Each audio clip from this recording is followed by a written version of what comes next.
All right, so after watching The Color of Law, what surprised me, definitely that law schools were the start of desegregation.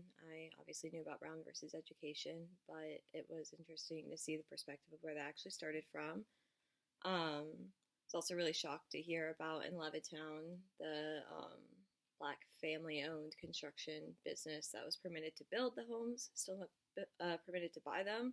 That was really interesting.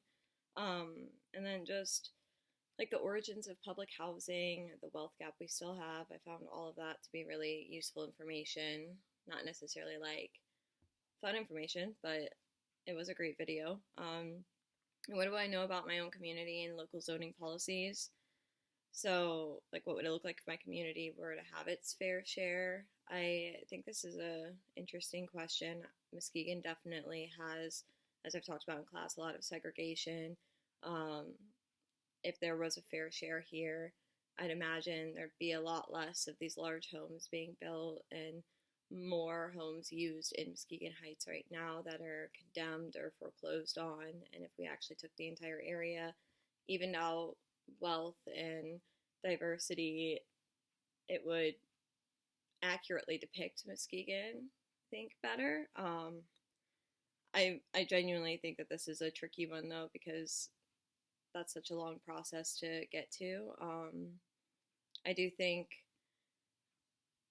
Muskegon has had its origins in hoping to get there, but I also know historically, because of the segregation we see now, there's been a lot of policies in place, and even current ones. I know I sound repetitive, I've spoken about in class, but just about adding all of these new large builds that people are buying only for summer is not actually doing anything for the local economy, and people who have lived here for a long time are not in the economic advantage of even buying or participating in a lot of the new activities and homes and uh, things that are coming to Muskegon because they're catering towards a very specific class. So is there anything missing from it?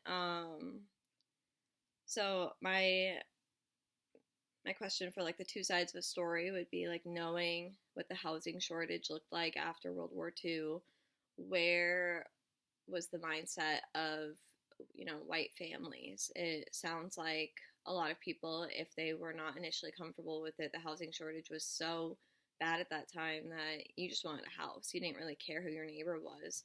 So there's a lot of blame that gets passed around for a lot of our policies, but it'd be really interesting to know, like, were white families informed about what was going on, and not trying to justify anyone by any means, but it is just really interesting to hear how much of this was so high up that I wonder how much naivety was happening within our society on like a neighbor to neighbor level at the time. I think the man who bought a home in order to be able to sell it to his black friend was a really interesting perspective. It showed me that there was knowledge to what was happening if people were willing to even help out in that way. But what does that say on a larger scale? If your community and school is segregated, has this resulted in fewer interracial friendships? Muskegon, yeah, very segregated. There was, a lot. I heard a few people in other videos just mention, when you don't have more diversity around you, you just don't have the opportunity to know what you're missing out on. I think that growing up in Atlanta, it was totally different mindset, culture, and community. That was the most diverse place I've ever lived. When I was in elementary school and the first home we lived in after school, we went to our neighbor's house until my parents were out of work, and she was a first generation immigrant from Jamaica, and she had two sons that were my sister and I's age, and we were good friends with them. We go to her house, and we knew if we had to go to her house at night, we might get Jamaican food, which isn't what we normally ate, and it was never like an issue, I guess. It was just kind of known. You go to someone else's house, you have to eat their food. Coming to Michigan, it felt like there was a lot of apologizing or explanation for people. Like, I kind of jotted down like explaining friends or situations by race. Like, there's a culture difference that I've experienced where it just feels like up here segregation is more common and there's just a more need to explain if somebody is not the same race as you. Whereas when I lived in such a big community like Atlanta, like in the metro area, it was just not surprising when there was diversity. So there was never a need to like bring it up or mention it, because it was just like you show up and they could be another race or they could not be, and it was kind of a dime, quarter flip with whatever it could be. What I'd like to better understand, my grandparents moved to Muskegon in the 50s. My grandpa was a surgeon and had an opportunity to start a new place out here. So he's founded the Muskegon Surgical Association with a few other doctors. But my grandma was from Illinois and he was from Flint. And I've asked a bit of their, background before on how they ended up here.